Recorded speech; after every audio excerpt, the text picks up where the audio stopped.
Alright, so something happened with the camera when I started.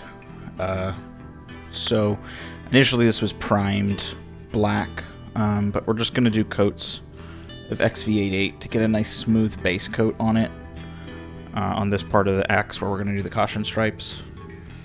So I'm going to do another layer of that, but originally this would be black, so you'll probably need to do about two layers of XV88 to just get a nice smooth surface so that we can build up to yellow.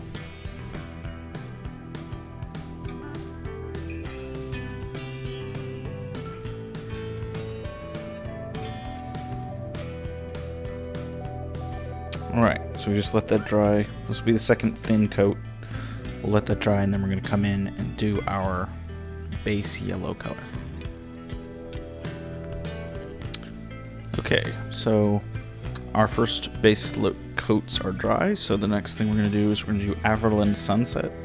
And this is going to be our base yellow that we're going to build up to our bright yellow to do our caution stripes. So this is the same as before. We just want to put in a nice smooth layer. You may need to do 2 coats of this.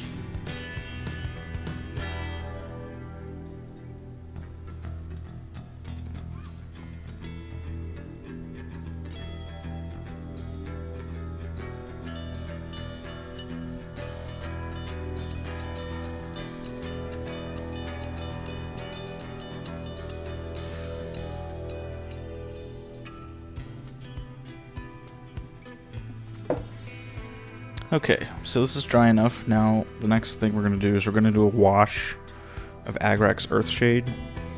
And this doesn't need to be super heavy because the yellow is so bright. But you just want to get in there and get the cracks and the edges, and this is just going to kind of deepen everything. If you are going to be doing a sort of lighter yellow, like maybe like Imperial Fists or something, or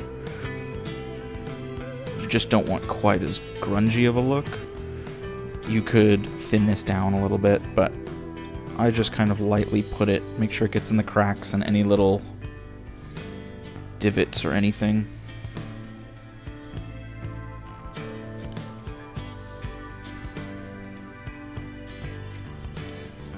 And this is going to make it a little bit brown looking, but we're going to go over it with our brighter yellow color on the places that are going to be the yellow stripes, and then the black will cover up a lot of this as well.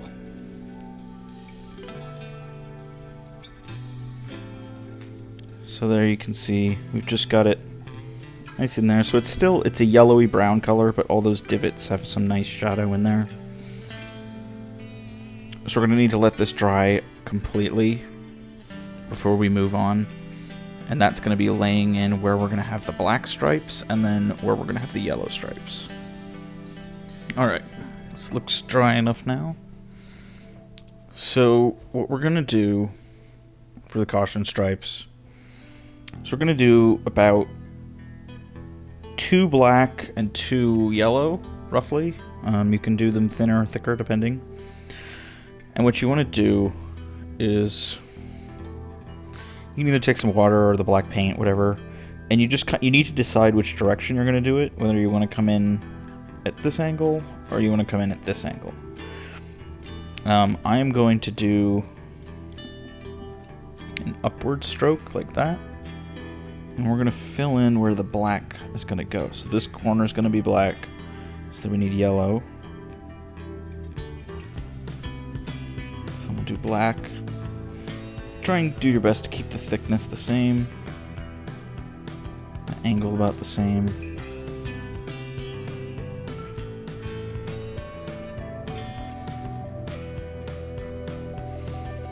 So just making lines like that.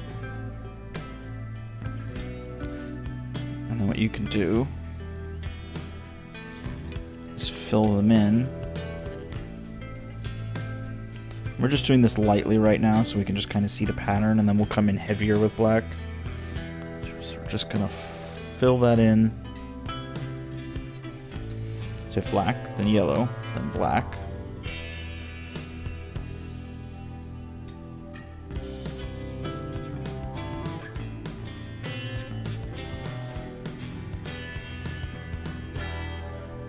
Then we'd have yellow, and then so we would have another black stripe here, but I've chosen, right about here to the corner. But I've chosen to leave this metal part a different color. I'm going to keep this metallic, so let's focus. So now I'm going to go in, happy with those ratios, just fill that in a little bit darker. Just build this up kind of in a few thin layers if you need to. Black covers pretty easily.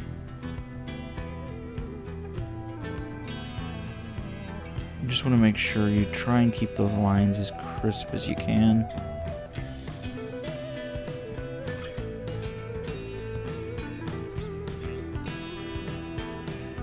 It can be a little tricky sometimes because you'll have texture on the model itself that will make your brush move, but just try and keep those lines like that.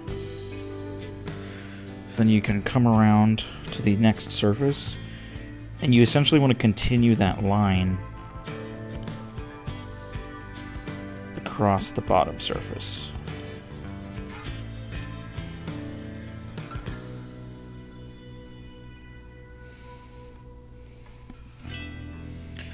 And now, again, you have a design decision to do. The way I usually do it is I mirror them. So it sort of is like a V shape, this going this way, and then when you flip it over, it'll come down this way. But you could technically try and like wrap it all the way around so that it goes up again on this side, but then they won't really match up. Let's see if we can get to focus. So you pretty much just continue, okay, as if they're meeting in the middle here. So if they're continuing to go up and meet in the middle, they're basically meeting at the top of that tooth and then coming back down. So just find the opposite side where it is.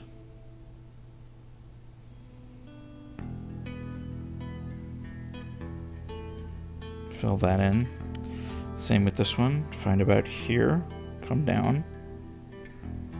It's about here, all the way to the corner.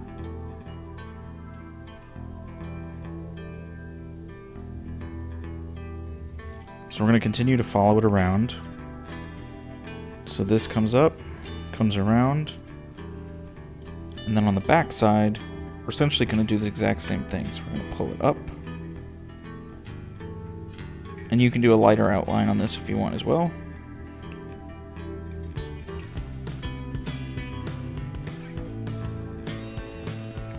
So now we just do the exact same thing on the other side. So now this is where you could continue those lines. So I could take a line and go like that. Take this line and continue it like that. And over. Or I can just mirror this. And I think I'm going to mirror this, essentially.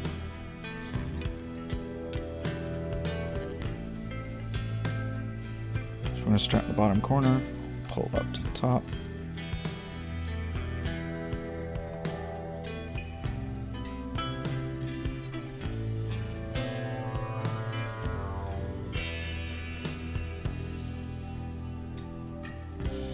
And they don't have to be perfectly lined up. You know, if you think about this as being made in sort of like an industrial setting or something, especially something like orcs, it's like this could be two separate axes that he stuck together. They could have been painted separately and stuck together.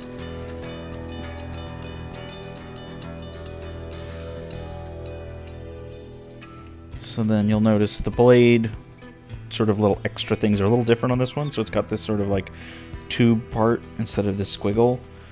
So we might see a little bit more up here, because you kind of got to think about it as a, you know, as parts going together. So it's like the blade part would be inside this box, which is like housing, and then these metal clamp pieces would get put on top. So this would likely be painted, and then this metal part would be added on top of it. So under this it would be painted. Obviously we can't do that because the metal piece is over it. But you kind of got to think about, okay, this piece would be this, then it'd be layered with this one.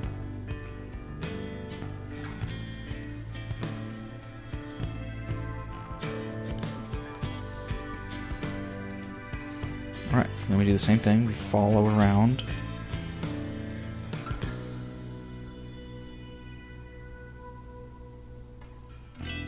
So remember, this stripe is coming up like this, missing this corner, and then coming around. So it might end up a little bit right there.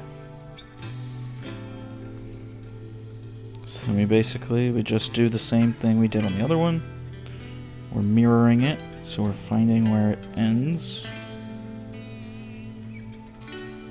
translating it across this flat piece here, and then connecting this corner to that piece.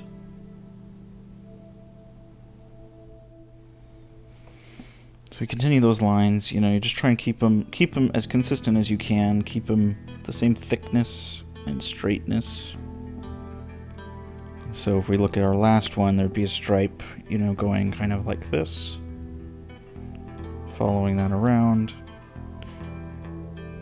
going basically from the tip of this corner down to about here. So we might see a tiny little bit of it right here in this corner. So there's the basis of our stripes, essentially.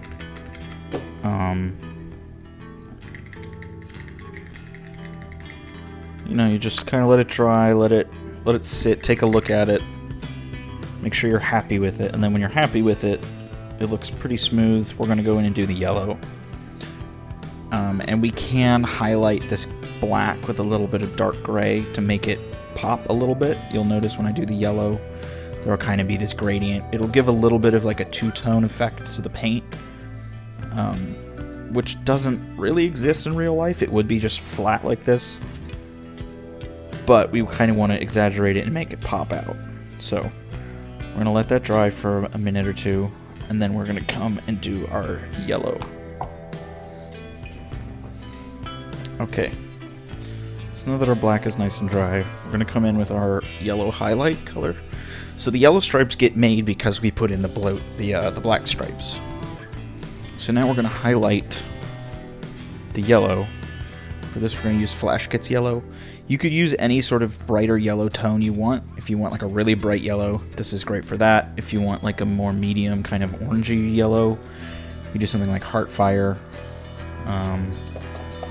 Just a couple different yellow tones. Find a color that you like. I really like this bright color for orcs. What we're going to do is we're going to highlight the yellow, and we're going to try and leave the outer edge right where it touches the black with a little bit of our other color.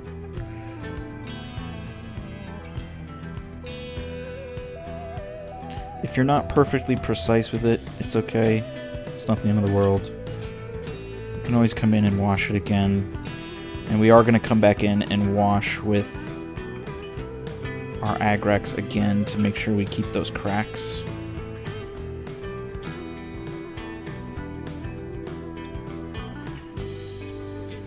And for some people this might be a little too much of a contrast. It's just sort of my style to go with this much contrast. But I think it looks pretty good. So, you know, here there's sort of those scratches, so you can kind of keep a little buffer zone around those scratches. And anywhere there'd be a shadow, just kind of try and leave that preserved.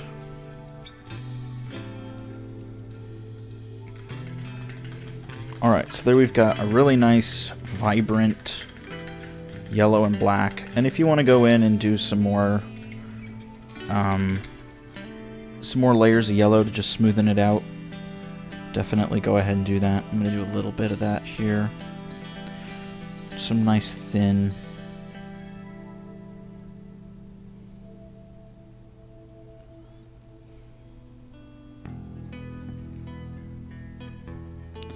Because we're going to go back in with our Agrax in just a second here, and we're going to put some of the shadows back and some of the cracks and stuff back in.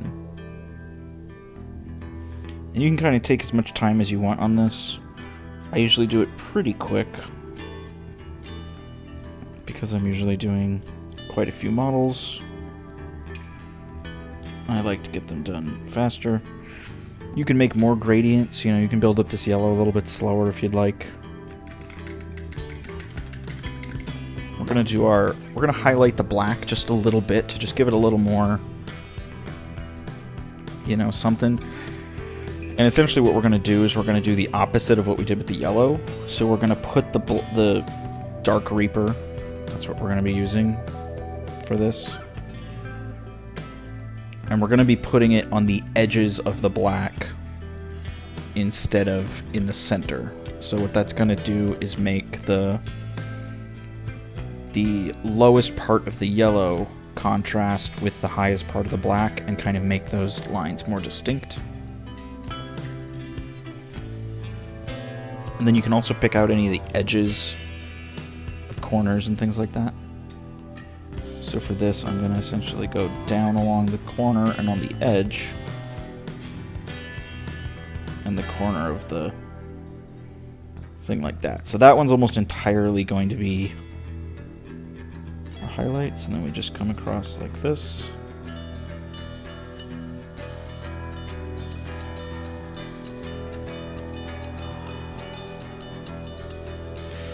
And for this, if there's any of that battle damage, if you see right here, there's that chip right in the middle of that black streak there. If you can't, because you can't really highlight, or you can't deepen the black because it's already black, so you need to make sure that you put an edge around that chunk so that it looks like, oh, it's a hard edge, and then it gets deeper.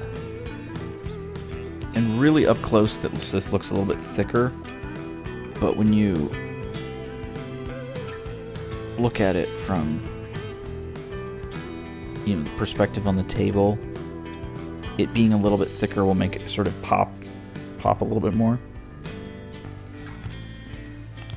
So essentially you just follow this around and do this around the whole model. Essentially that's it for the black. So black is done at this point. So now our final thing we're gonna do is we've lost a little bit of detail on some of those scratches on the yellow side. So we're just gonna come back with the Agrax, and you're gonna very specifically wash areas. So those cracks right there, anything kind of in deeper, you can get a little bit darker.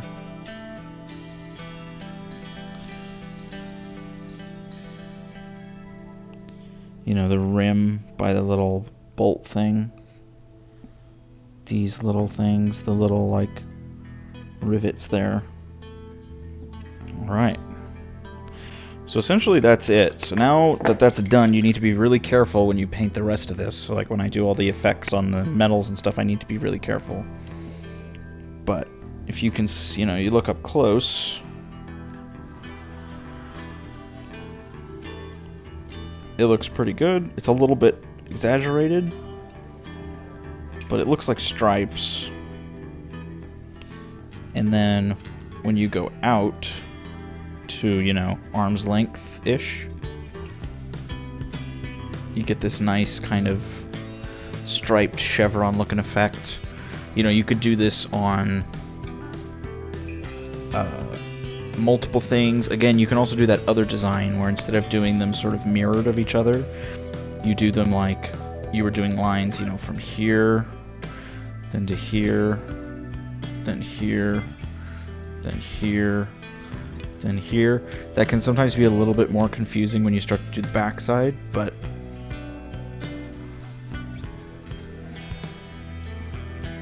you know, it really just depends on what look you're going for. This is sort of a chevron looking caution. You can do just straight.